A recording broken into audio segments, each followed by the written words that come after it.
an opportunity to giggle along with us. It was a little, I got to hear myself over and over again. And Danielle, I love that. It's good to hear more than once. Okay. And Anna, It's thank great you. to see you guys managing stress and supporting each other as a team. Mhm. Right. Role modeling it. Thank you for pointing that out. Right. We're walking our talk this year as best we can. Right. Um, I appreciate all of that, and let's see how this goes going forward. If there's another glitch or whatever, I've got plenty of sticky notes that I can actually share information with you, bit by bit. Kind of like Love Actually, where they had the guy. Okay, all right, I digress. Let's dive into the material. Well, actually, I've been saying Sam a lot. Sam is our client care manager. He's also our social media person. He's an amazing individual, the most positive person I think I've ever met in my life. And he's got our backs, as you can see. So, Sam, I just wanted to do a little shout out to you and a thank you. Yeah, you're a great team.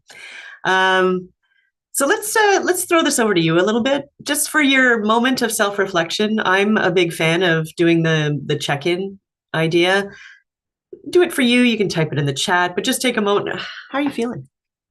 And this feeling is on a scale of a guinea pig. And the idea is there something there that reflects maybe how you're finding yourself today, January 15th, at 12 o'clock Eastern Standard? Danielle's feeling 9. You're feeling 9. Yeah, a little.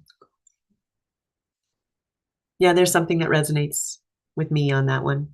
I understand that cozy feeling, that wanting to maybe even hide. Anna, you'd say you're a 6.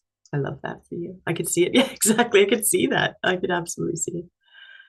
And for the rest of you, just a quick moment of pause. Where am I? That's a skill set. Being able to identify how you're feeling, maybe some of the emotions that are in your body, it is a skill set. And it's adorable when you can map it to a guinea pig or a dog or a cat. There's plenty of these out there on the interwebs. So take that moment for yourself. And I'm glad that you're here. And I wanted to identify a little bit. Oh, Annie said maybe a little bit of 5 too, actually, joining from BC. Oh, so it's your morning, right? Yeah, that's a little, you do get extra points for that.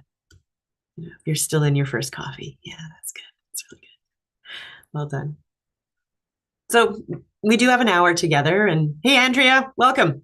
Welcome, welcome. I'm glad you made it. We're just sort of talking about how we're going to spend our hour. I've got a couple of nuggets, some skills, some ideas. I'd like to take some moments of pause too and get your thoughts, maybe some of your questions. Maybe there's a challenge that you're going through right now and you want to bring it to the group without all the details, just enough to say, hey, let's try and figure this out together. This hour is for you. And it's a moment of just sort of refresh, relief, and pause. So what we're going to do is we're going to talk about, so we're going to talk about spotting stressors.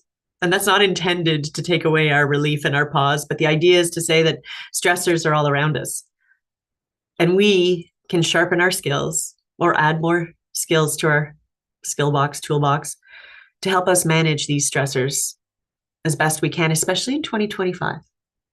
Getting the sense that 2025 has a lot of uncertainty, a lot of challenges, and we know we can do hard things. So let's learn about those more. We want to talk about managing that stress response. How do we manage that stress response? Because that's super important. When we talk about who do we have control over, who do we have control over really? Is it everyone on our team? Is it the people that we meet? No, it's ourselves.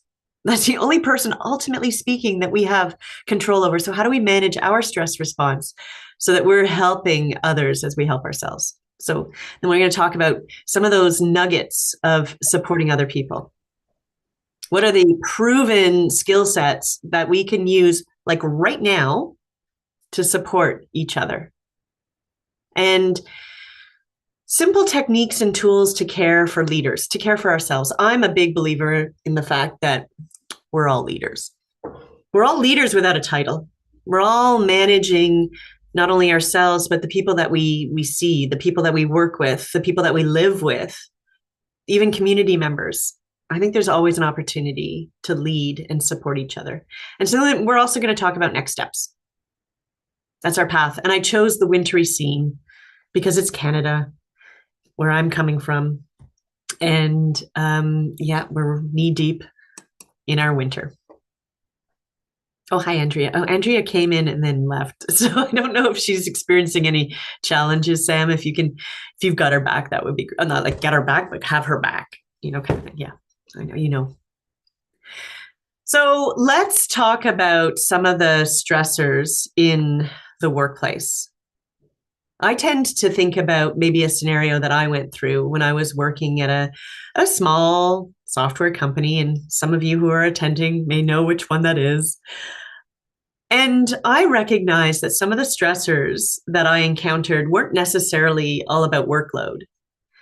They were stressors like when I walked into the building at 5 after 9, when I was late 5 minutes, I felt the pressure and the stress of those looking at me going, yeah, late again. I felt the pressure and stress of not being seen and heard during meetings. I felt nervous putting my hand up and sharing my opinion and my thoughts.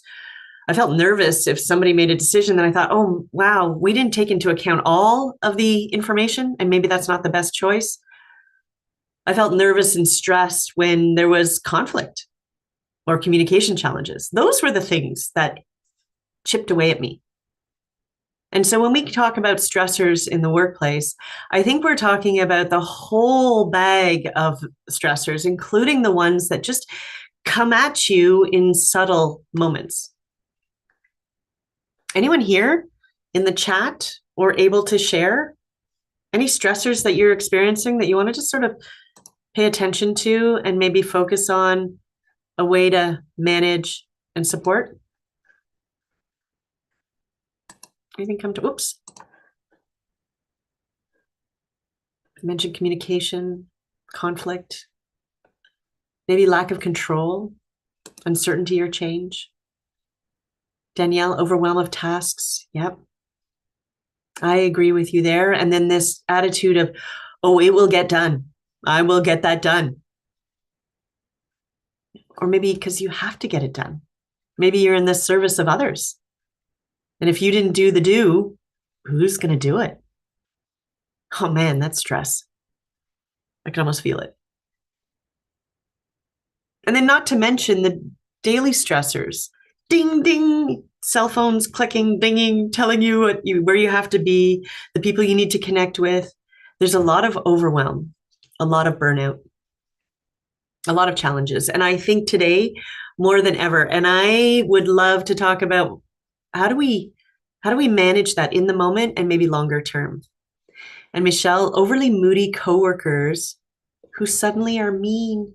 Oh man, I hear you. Yeah. And pressure on yourself to do more and to do better. Yeah.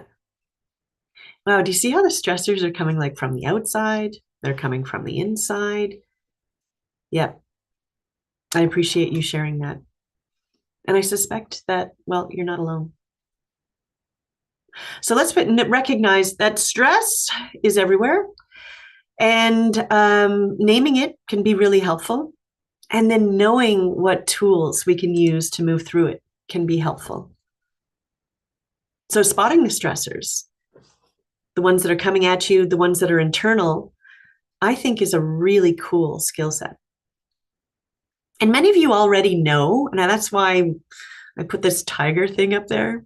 Many of you already know that when it comes to the human stress response, for all the stressors that we talked about, right, including those coworkers who are suddenly mean or talking about you behind your back, those we react to like tigers coming into the room, right? Our bodies, our minds react to it like a significant stressor that we need to create safety. We need to get to safety. And so isn't that interesting that things like that, where we're like, no, just get over it. Oh, don't worry about it. They really impact us. And a lot of people describe it like it's an old part of our brain. They call it a reptilian brain, right? This whole idea that when there's a stressor, your body is going to go into fight or flight. It's going to keep you safe.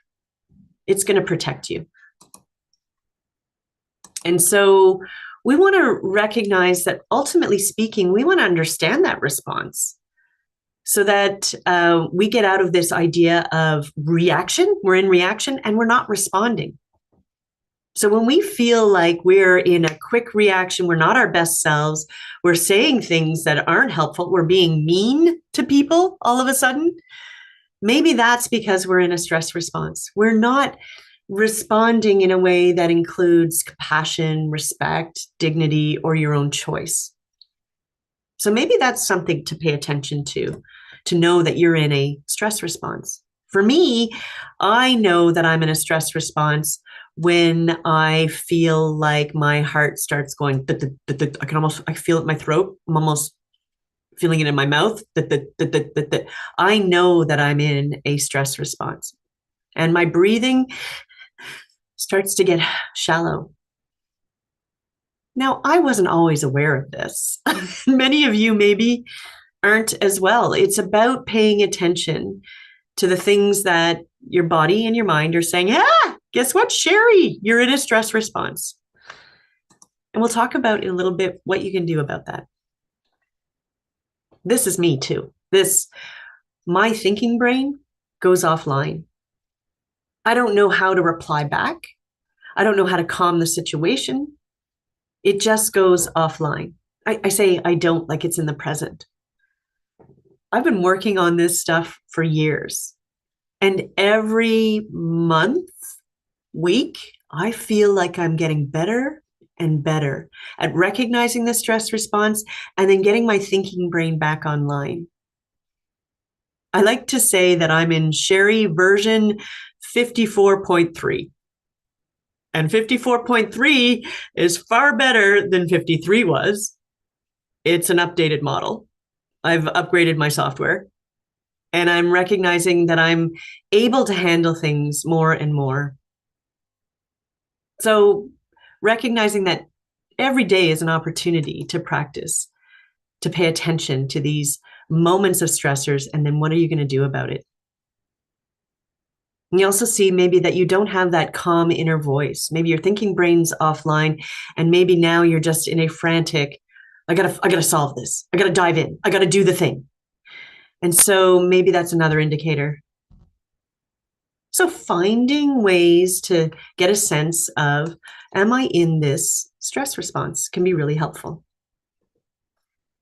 And so the skills and the knowledge around this, and there are many.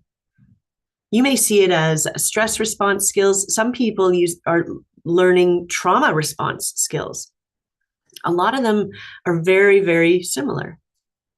It's a very similar response. It's just in terms of the duration and the severity and how it impacts your mind and your body. So yeah, this lizard brain, your brain's trying to keep you safe. So it's going to dive into fight, flight, and freeze. And so recognizing that it's doing that to keep you safe, recognizing it, paying attention to it, and finding ways to slow it down so you can respond and not react can be really helpful. And I sometimes like to think of it as like a gas brake kind of system, right? The gas gets hit when you're in a stress response, and then you want to be able to get to a lesser response to that brake that, and I'm going to use the word parasympathetic, that rest and digest. So trying to find a way to manage that. We'll talk about some of those nuggets or tools. And of course, as you practice these things and you pay attention to them, because they're happening all the time, and this is the stuff we have control over when we learn, you can have immediate relief and skills and long-term set of tools and skills. Because the tigers are everywhere. And so the other set of tools that I think resonates with a lot of people, and I've been using this for over a decade, is the thermometer. The thermometer to get a sense of where you are in your maybe stress response or maybe your overall mental well-being. Has anyone ever heard of the mental health continuum? Ta-da! Maybe some of you have. Oh yeah, and yeah, of course, yeah, of course. It's a great thermometer or skill set for getting a sense of where you are. Now, it's not a dialed in kind of system, but it certainly gives you pause and a moment to recognize, oh, that's where I am. Or that's where someone else is in their mental health or mental well being. And the way it works is like a thermometer, we know what our healthy is. The thermometer gives you your, what is it, 98.6 Fahrenheit. That says you're okay. Your body is operating the way you want it to operate.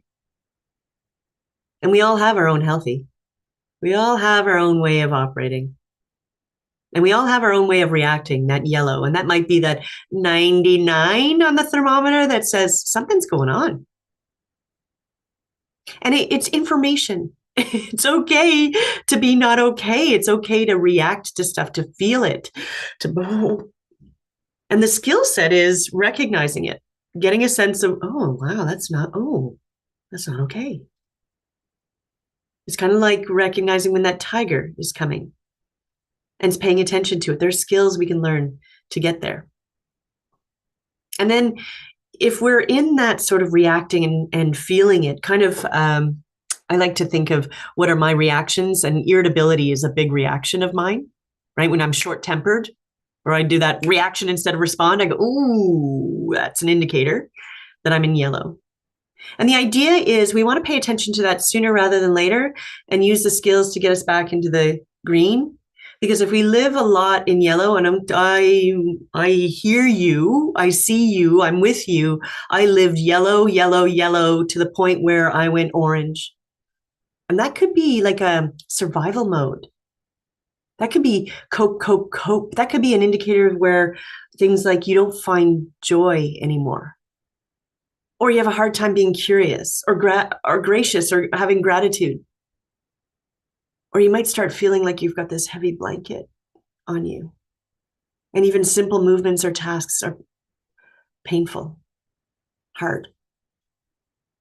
Paying attention to that. Because you don't have to stay there. Paying attention and then figuring out the ways to move back into your green. Because if we live in that orange for a long period of time, it's quite possible that you move into this sort of red zone, this illness or injury.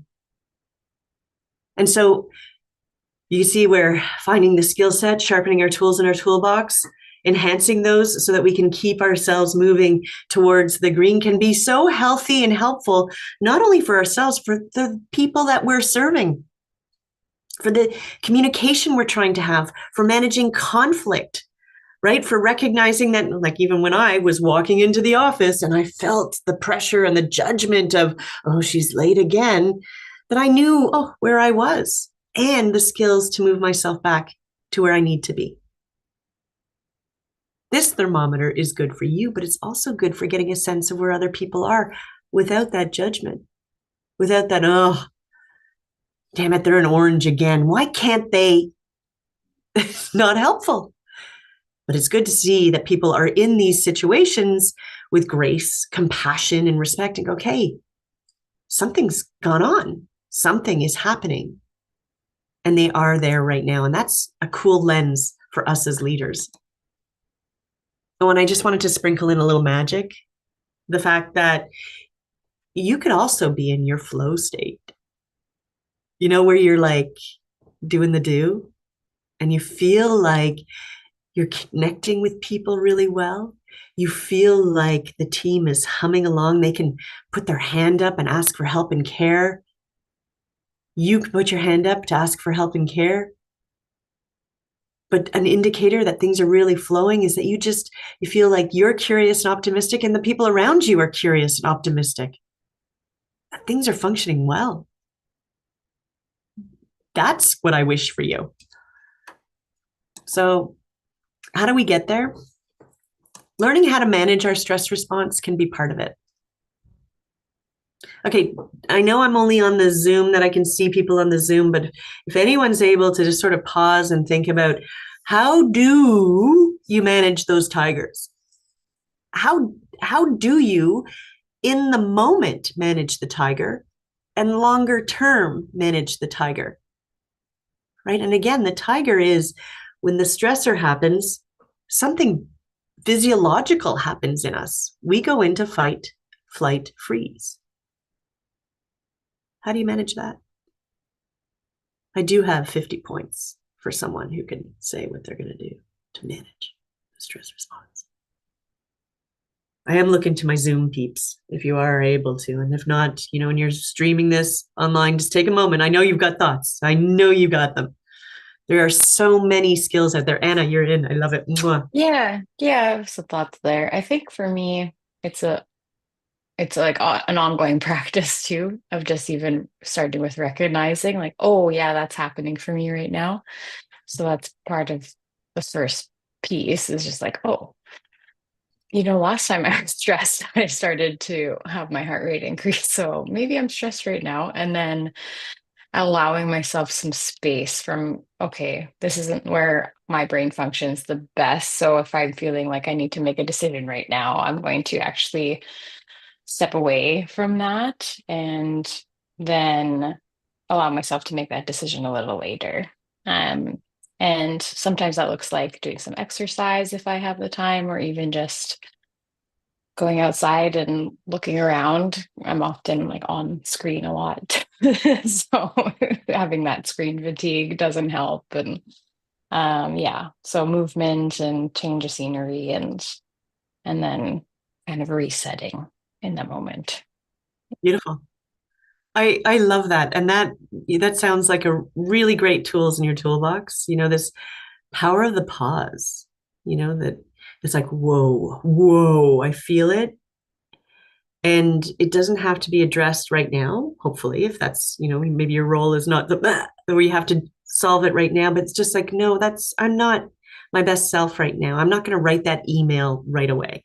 I'm going to take a moment and go outside and regulate. Like the research points to the fact, exercise, of course, moving your body, nature.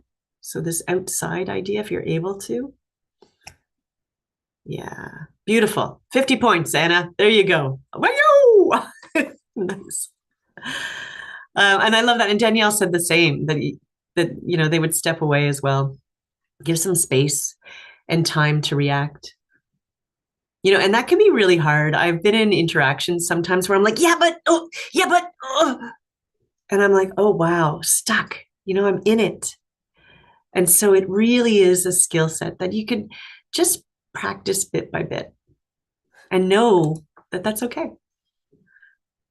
And to get there, being present and being mindful, like practicing that long term and short term. Because I love the idea of, we want to be our best selves. We learn a new skill and we really want to be able to put it into practice in these moments of stress. But what I've noticed is that, we don't rise to that level of our knowledge, the thought that we're going to do it. We actually go to the level of our training. And that means we've got to practice. And so practicing pausing for yourself, managing your body and your mind, your nervous system, can help you in those moments pause and step away. But that's a long-term practice as much as it's in the situation practice. So there's that pause too. So I love that. There's magic in pausing, in just taking account of what's going on, if you can, if that's what you're able to do. So it is a mishmash of practicing this long-term stuff so that in the moment you can actually put it into practice.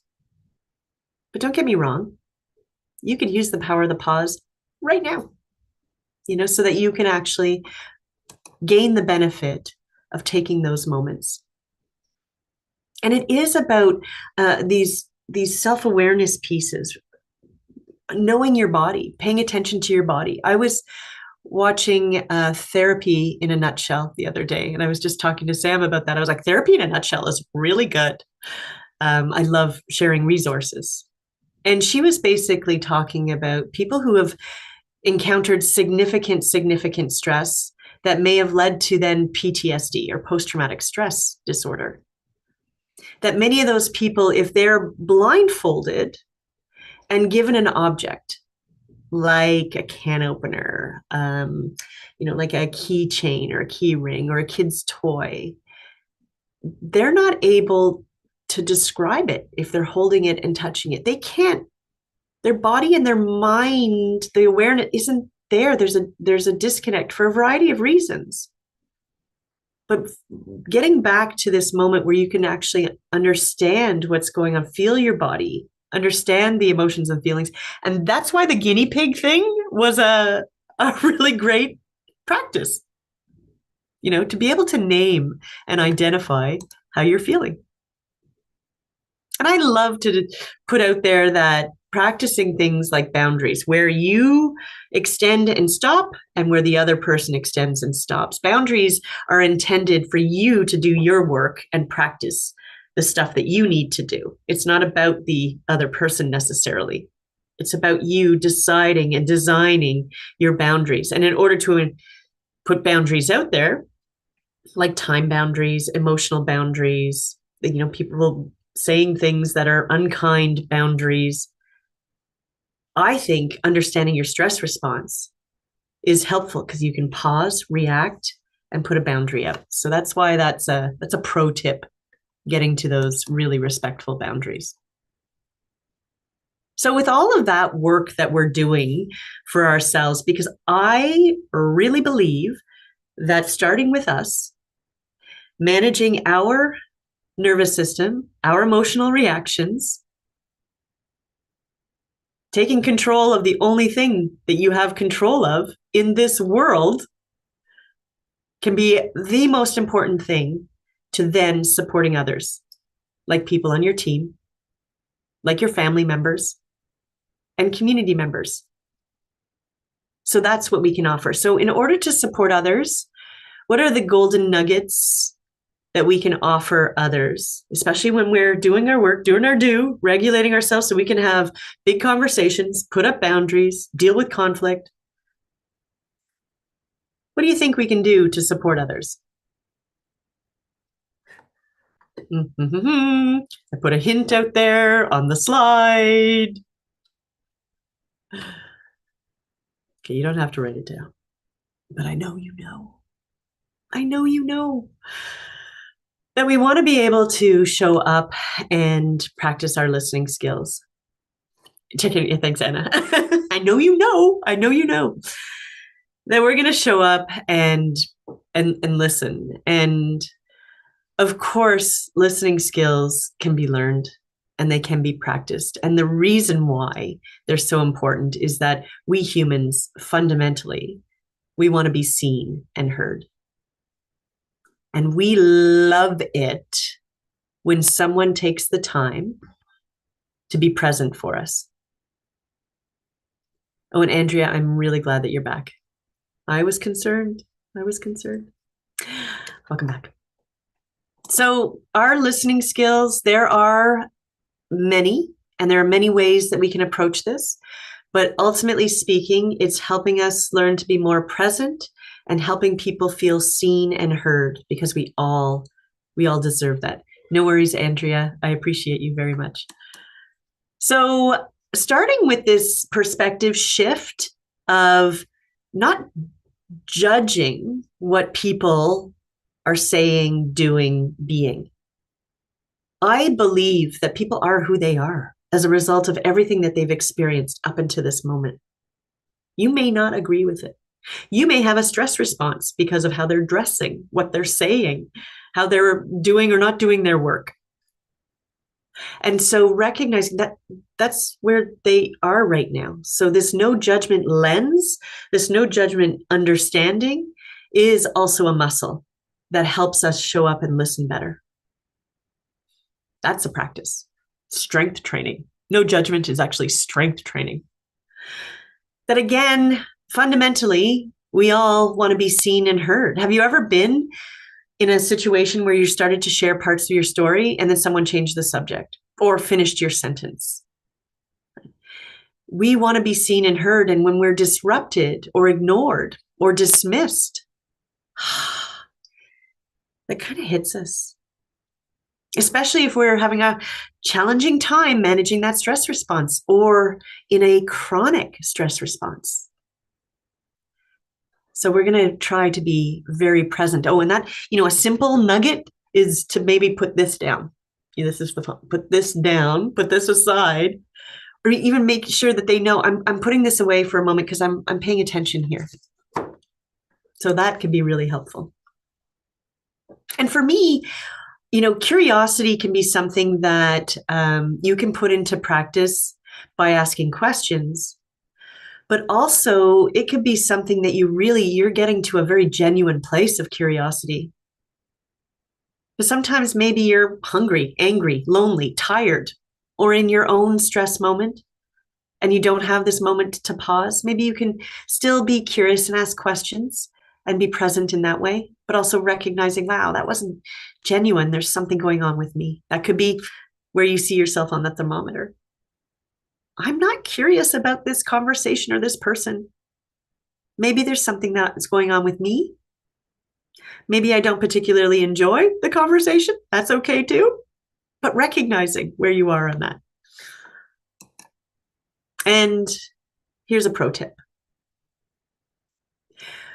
Empathy. Empathy is a skill set.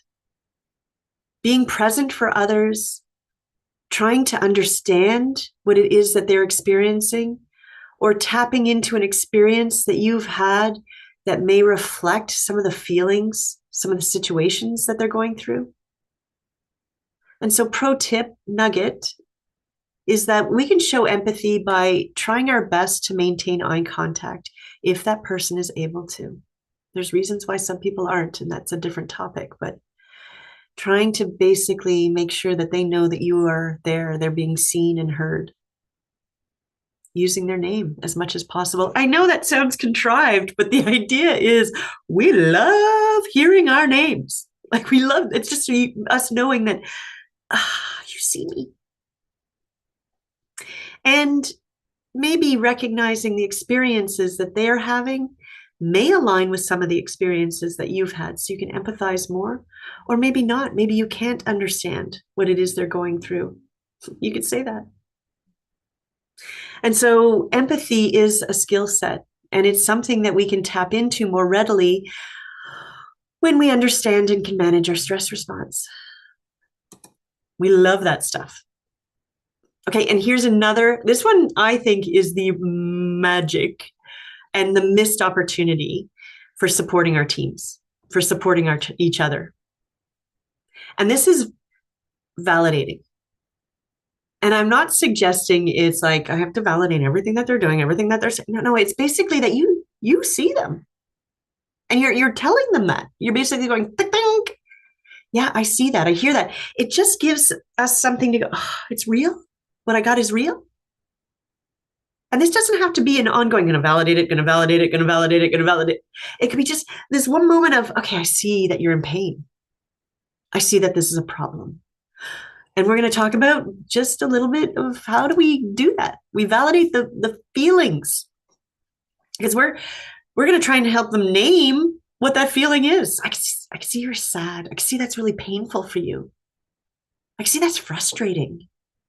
Right? There's this validation label. I see it. Or like before, if you don't understand that experience, you could say, I could see something's going on. Is it something like, and trying to help them give a name? That could be a possibility.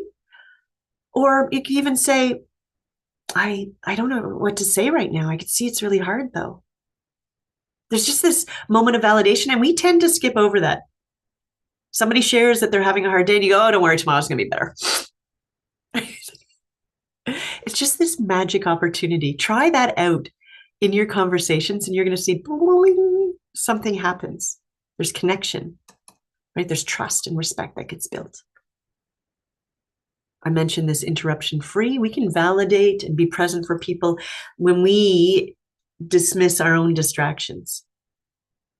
I like to share this one. Like, I've been in group settings. This is really pre-pandemic kind of stuff, big group settings. And I know we're still doing that now, but I noticed it more then than I do now. And you're talking to somebody in a group setting, say it's a meet and greet, and somebody's talking to you and they're making eye contact, but then they keep looking at the door as they're talking to you.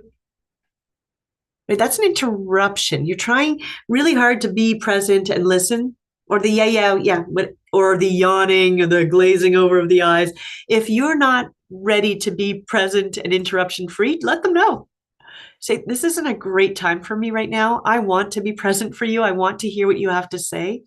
Can we take this up in an hour? Can we take this up tomorrow? If you can, if it's not a crisis. That's another conversation. I'm going to tell you a little bit more about how you can gain deeper skills in all of this. We're going to talk about that.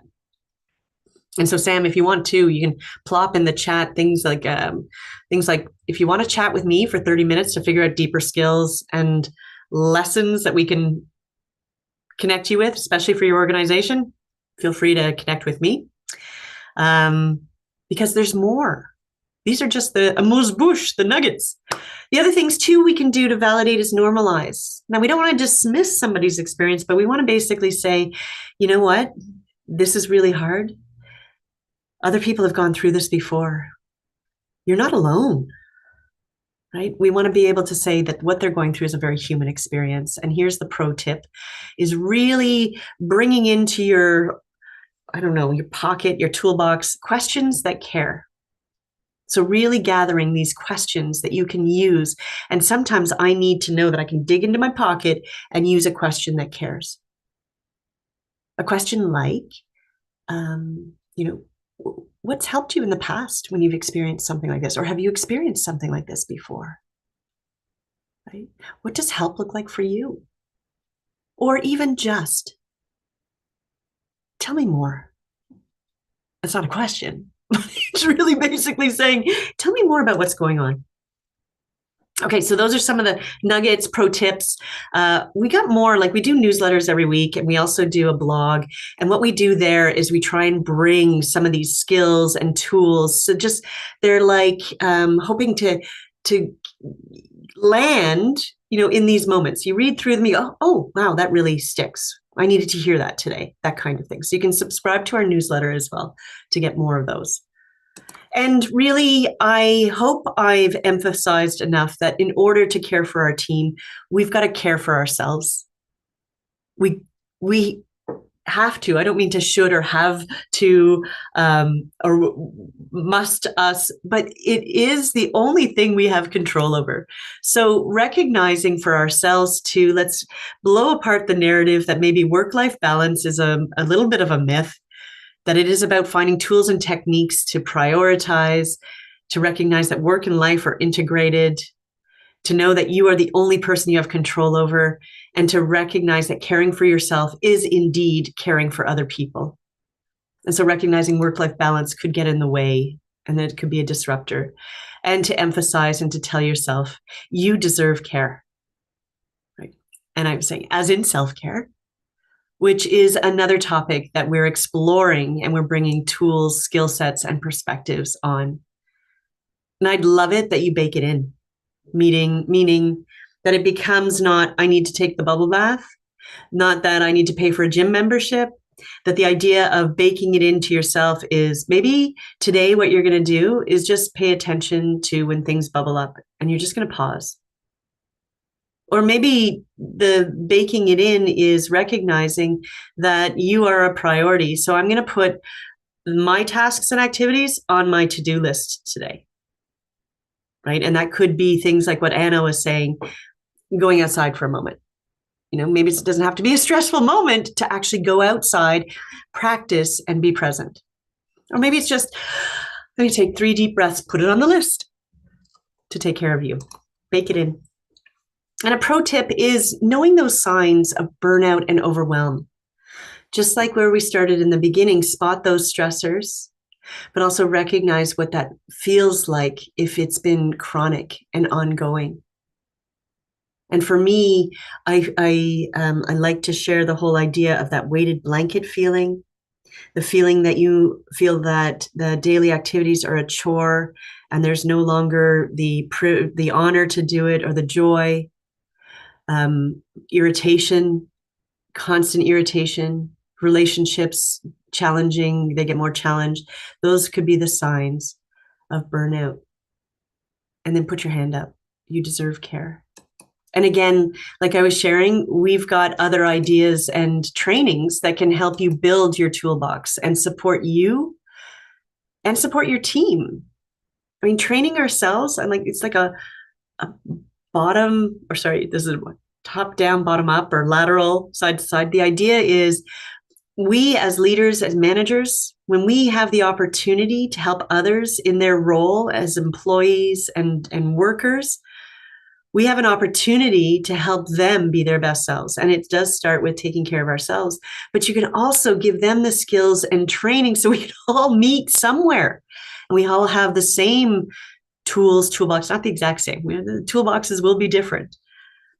But what Sam and I wanted to share with you is that there are skills that we can build on our own or together. You could bring your whole team in and learn more. And so we've got something called the self-care stack. And the idea is this is a new perspective on taking care of ourselves. We've kind of blown up the self-care models and given us something that is like a map. It's like a map for taking care of yourself where you don't have to do it all at once. And we help you navigate to find the things that will help you get to a place where you can actually pause, take care of yourself so you can take care of others. And that's a full day, half day, 1 hour. We've got 1 hour sessions that you can bring in to the team just to enhance the skills. Have these conversations started. These are not scary conversations. These are necessary conversations. 2025 is bringing a lot of uncertainty. And the prevailing thought is we want empathy, compassion, connection, respect, presence, and care. That requires that we enhance our skill set. So that can be in person, it can be virtual. We've got lots of different things. And Sam put the self-care stack, the description of, in the chat. We can bring the self-care stack as an hour, lunch and learn. But also going forward, I think we're going to have some self-care stacks that you can just sign up for and test it out. We did a 1-day session with a group of reservists and family members and community members back in December, and it was a wonderful experience. People started to connect with their plan for self-care, their plan for taking care of themselves and each other. And guess what? We also provide some really great in-depth training on things like mental health first aid. Have you heard of that? Mental health first aid is all about recognizing when someone is in a crisis situation in their mental health. That could be panic attacks. That could be having thoughts of suicide. That could be the overuse of substances. It could be more, but it could also be that decline in someone's mental well-being. Like, go back to that thermometer, yellow, orange, red. When you see that, what do you do? What do you say? And where do you go? This is a full day of training, right? And it helps you as leaders, managers, and your employees gain the skills so you're having big conversations and supporting each other. Michelle, yeah. Nice to see you, Michelle. Yeah, it's a great course. We call it the gateway to these skills and knowledge. It's the gateway to trying to talk about how do we help each other? And it touches on a little bit of how do you help yourself? And so Sam just in the chat put, and I implore you, click on it. There's 4 different sessions that we have that you can take in the next, 2 months? 2 or 3 months. So there's 4 sessions. There's one next week. We've got only a couple of seats available. We've done it at a really accommodating price, $175 per person. Go and sign up, try it out, mental health first aid. Then you can see for yourself, am I going to be a champion and bring this into my workplace? Yeah, you are. So try it out. Also, Sam and I discussed just before this, we want to offer, I feel like I'm doing that. We're going to offer to you one time only. No, we're offering to you that if you book any of the successive sessions, I think there's March 21st, I think there's April 2nd, and then there's one more in April. If you book 4 or more people, so start gathering your team, we'll give you 20% off of each of those fees. And those ones are at $225. So the next week is the $175. Try it out. Get in there. There's only a few spots left. But then go for the next one, 4 or more. You're going to get a good discount there too. You're going to get right down to the $180. Try it out. see what it feels like. And actually, there's something new that's out there too. It's called the working mind. And the working mind takes mental health first aid, like they belong together a little bit. They enhance each other. The working mind talks about that stress response a little bit deeper. The working mind also helps you with scenarios on how to support people in your workplace, which of course, then how do you help the people in your own life, your family members and community members? It also talks about things like an after action report. If somebody in your organization has experienced, or a group of you have experienced something challenging, we talk about that. What do you do? So it's a really nice deeper dive into taking care of you, as well as practicing what does that look like in these situations at work. It's another full day course. Both of those, you get a certificate from the Mental Health Commission of Canada. Awesome. And what we do is we bring together the best facilitators, engaging people who are very professional, knowledgeable in their work, and they're right across the country. So we can support and service all of you. So reach out. These are some of the ways that you can work with us immediately. But then what we're hoping to do is longer term, come into your organization, help you design a learning plan, if you don't already have one, or we can review your learning plan to make sure that these skills and knowledge are touching the appropriate people at the appropriate time. 2025 is the year, right, Sam? It's the year. We're going to be doing this, and we've got a big team of facilitators, a great team of facilitators, and they are ready for you. And so, just as a reminder, some of the ways that we can deliver this mental health first aid is virtual or in person. It can be done a full day, 2 half days. You get a certificate, and you also get some continuing education credits if that's applicable to you. And we bring us into your workplace. Talk about team cohesion too. Now you're all learning at the same pace and rate about the skills and knowledge that you need to enhance your workplace, increase productivity, connection, communication, and more. So we have that. Visit our webpage.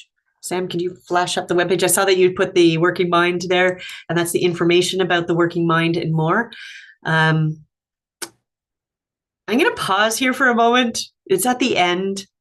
I really appreciate you being there here. I love that you were on Zoom, Anna, Danielle, Michelle, and Andrea, and all those on YouTube, LinkedIn, and the Facebook. Yeah, I usually say the LinkedIn, the Facebook. I'm a Gen Xer. I'm allowed to. I thank you for your time. I hope this provided some value, a little bit of relief, and an idea about what the next steps are. Sam and I want to work with you and connect you with our wonderful facilitators. So reach out to us. And that is it. Ta-da! Any thoughts, questions? Andrea? No, you're good? It's good to see you. Nice to see you again, too. Danielle, thank you so much. Yeah, thank you. I appreciate it. I'm really glad you were here. Yeah, well done, everybody. At the office. Okay, got it. All right, go forth and take care of you. You deserve care. Bye from Sam and Sherry and the rest of the team. And Anna, thanks for having. Yeah, I'm really glad you were here. Thank you. And thanks, Michelle. And all of you out on the interwebs. Take care of you. You deserve care. I'm glad you were here.